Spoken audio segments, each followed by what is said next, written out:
Hello, beautiful, and welcome to Finding Fertility.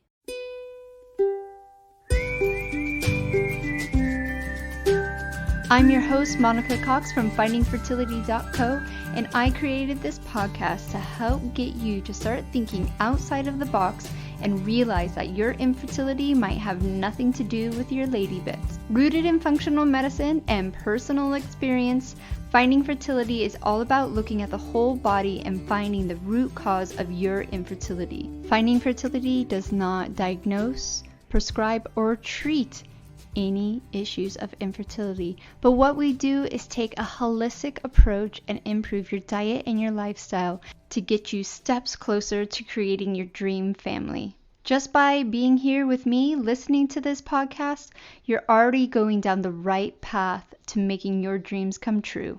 Let's do this together.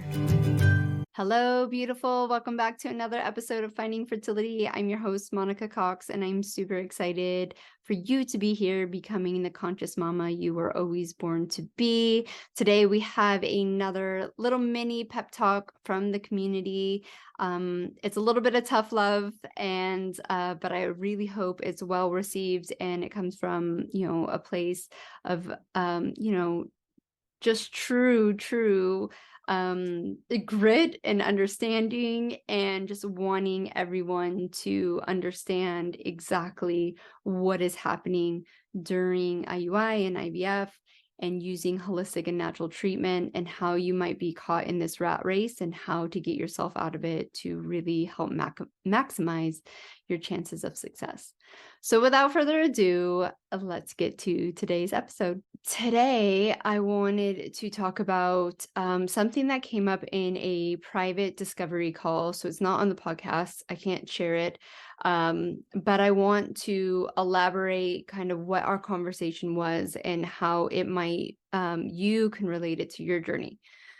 So this specific client started to dive into health and wellness, holistic, functional stuff, and feels like it isn't working.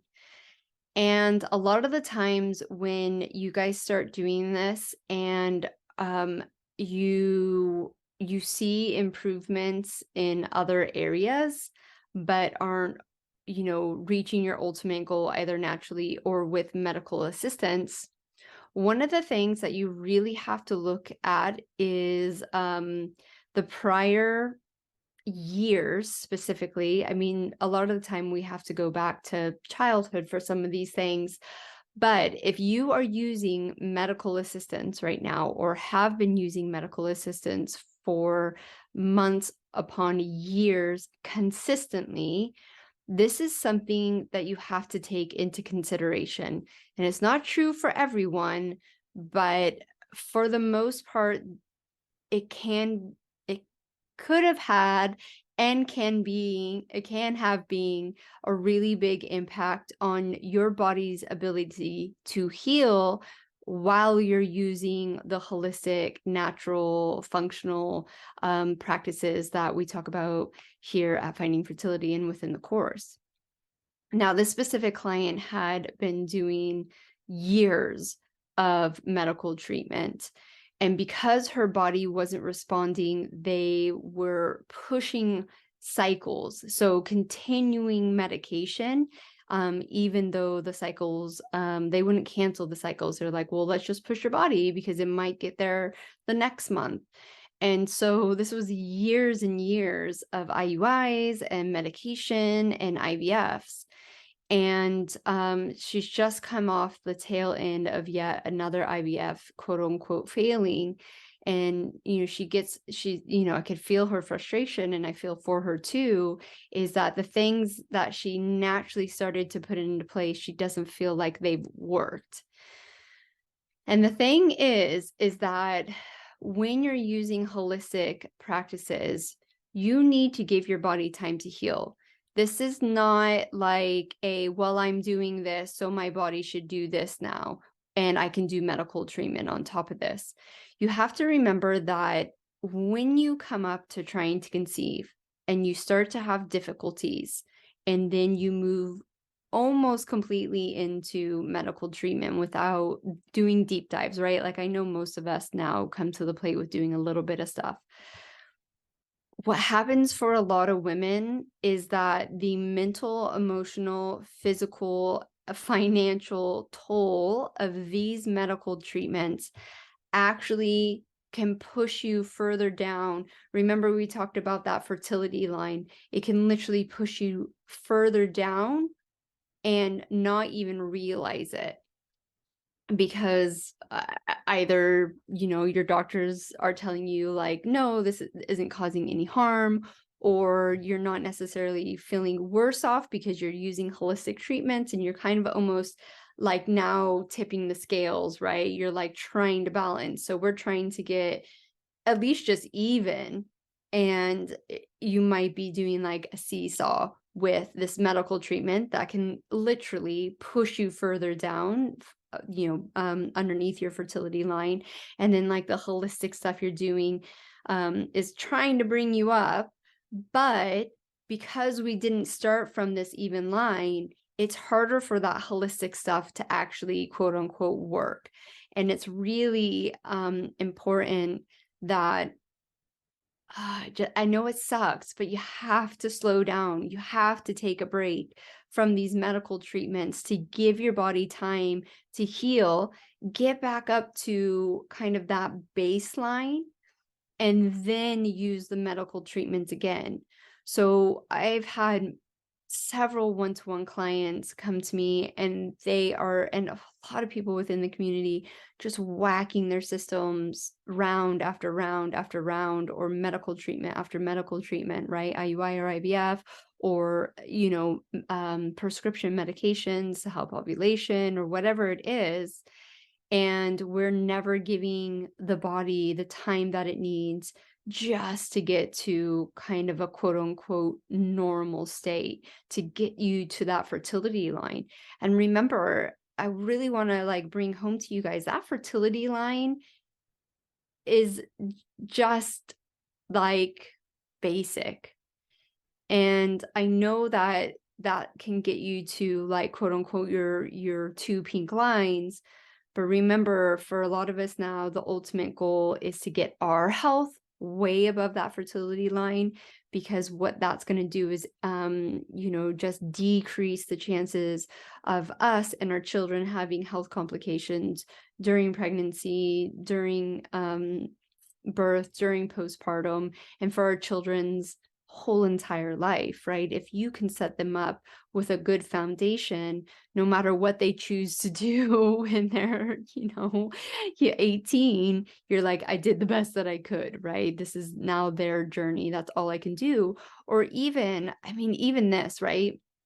When my kids have like quote unquote crap, I don't have to really overthink it, because I know that I've set them up for a good baseline of health, and that their body is going to be able to manage that. And I'm not like a food allergy, right? Like I don't have to worry about any type of food allergies with my kids.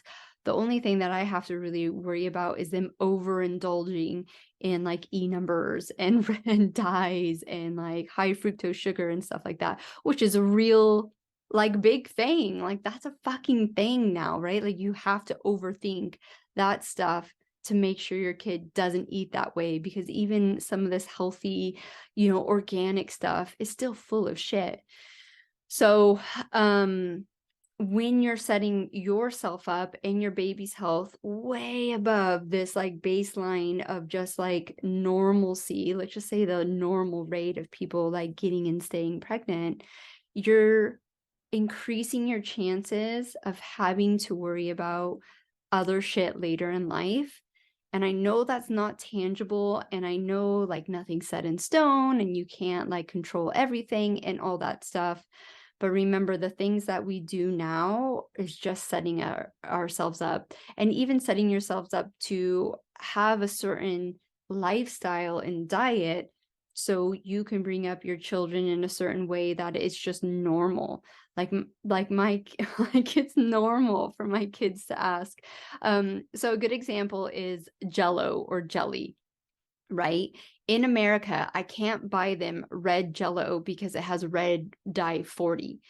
In other countries, they don't use that, so they can get red Jello. And so my eldest son, a few weeks ago in the grocery store, grabbed the dye and he's like, check it again for me, mommy. Maybe they changed it. And so we checked it and he looked and I was like, I'm really sorry, we can't have this one.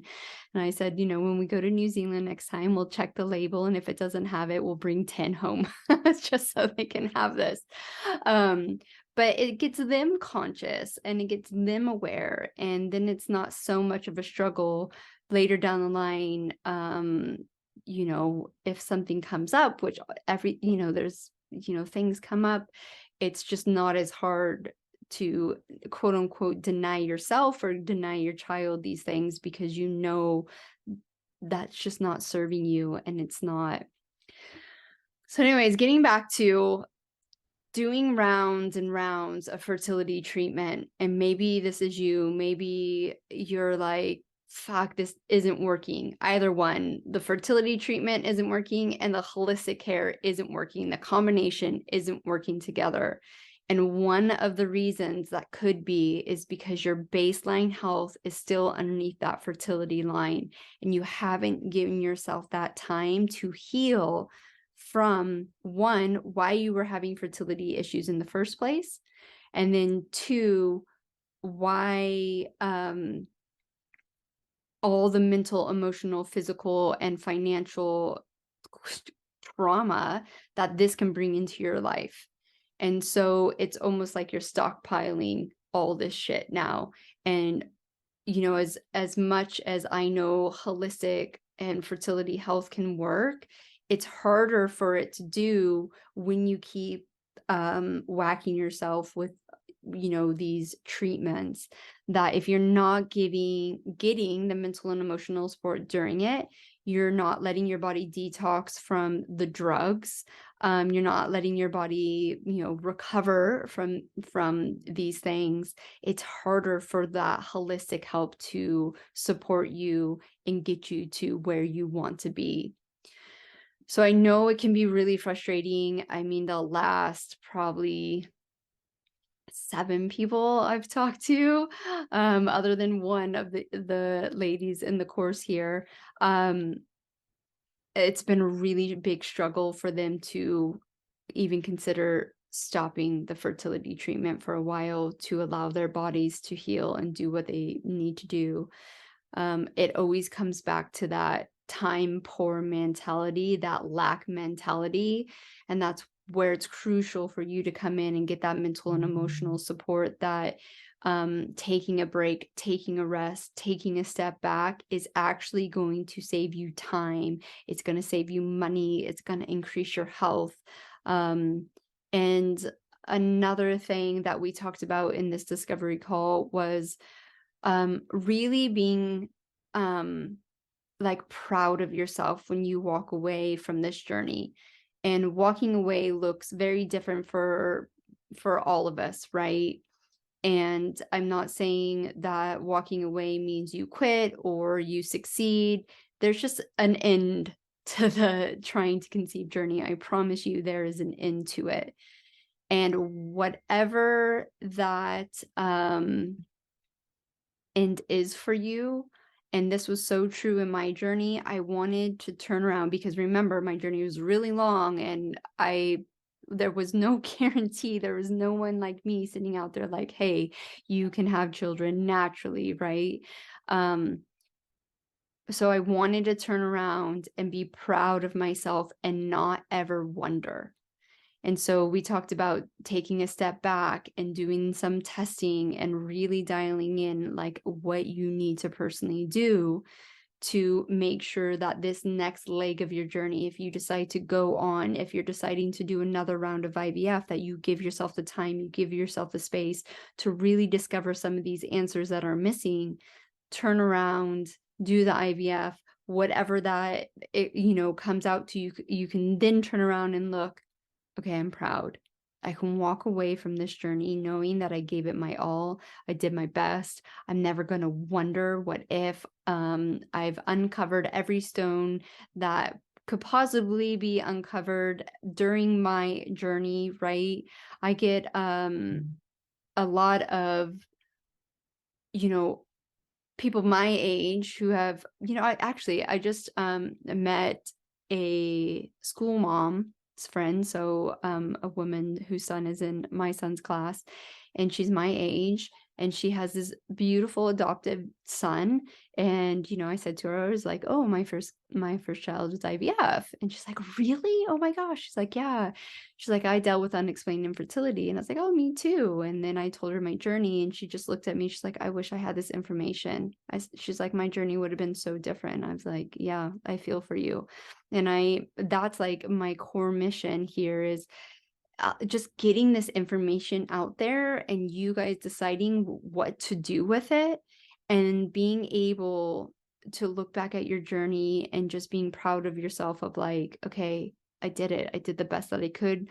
This is what the universe has given me. And now I can walk on and be content, be happy, be joyful. All the things that I know I should be in my life, I deserve in my life. And this could be with a child, through IVF, IUI, naturally, adoption, egg donor, sperm donor, or living, without children. So there's very many different ways. Obviously, I'm here to support you in whatever that way is, your ultimate goal in that way, and really get you to be the healthy, conscious mamas that I know you were born to be.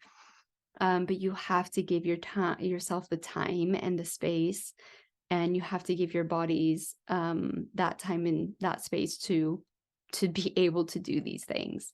They're not a quick fix. They're not a round of IVF. You are not going to get the results within 30 days. And that's okay.